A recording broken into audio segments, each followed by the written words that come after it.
ఇంకోటి యూకేకి అప్లై చేస్తున్న స్టూడెంట్స్ కానీ లేకపోతే ఏ కంట్రీకైనా అప్లై చేస్తున్న స్టూడెంట్స్ ముఖ్యంగా గుర్తుపెట్టుకోవాల్సింది ఏంటంటే మీరు ఏ రోజైతే అప్లికేషన్ పెడుతున్నారో అదే రోజు మీరు స్కాలర్షిప్ కూడా అప్లై చేయాలి. లేటర్ ఆన్ అప్లై చేద్దాము అనుకుంటే మీకు వచ్చే ఛాన్సెస్ చాలా తక్కువ ఉంటాయి.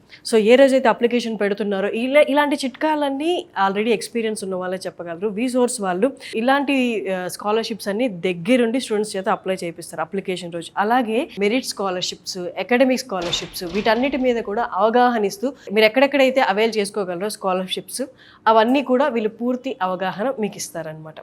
అందులో ఇక్కడ ప్రతి పర్సన్ ఎవరైతే వీసా ప్రాసెసింగ్ టీంలో ఉన్నారో ప్రతి పర్సన్కి 7.5 years ఎక్స్పీరియన్స్ ఉన్న వాళ్ళు అనమాట. ఒక్కొక్కరు 500 వీసా ప్రాసెస్లో ఎక్స్పీరియన్స్ ఉన్నవాళ్ళు, అంటే 500 మంది స్టూడెంట్స్ వీసా ప్రాసెస్ దాకా తీసుకెళ్ళి వీసా శాంక్షన్ చేసిన దాంట్లో వీళ్ళ హస్తం ఉందన్నమాట. అలాగే ప్రతి ఇయర్ ఇంతమంది ఉన్నారు కదా, ఎన్ని అప్లికేషన్లు వచ్చేసినా అందరికి ఇచ్చేస్తారు అలా కాకుండా పర్సన్కి వీళ్ళు ఓన్లీ 50 అప్లికేషన్స్ ఇస్తారు. సో దట్ ప్రతి స్టూడెంట్ మీద వీళ్ళు ఎక్కువ కాన్సన్ట్రేట్ చేసేలాగా అండ్ ప్రతి స్టూడెంట్కి ప్రతిరోజు గైడెన్స్ ఇస్తూ ఉంటారు ఈ team.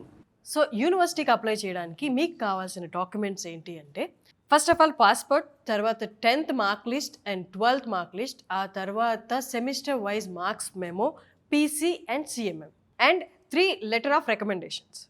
100% visa guarantee, 100% loan guarantee, 100% scholarship up to £6,000 guarantee.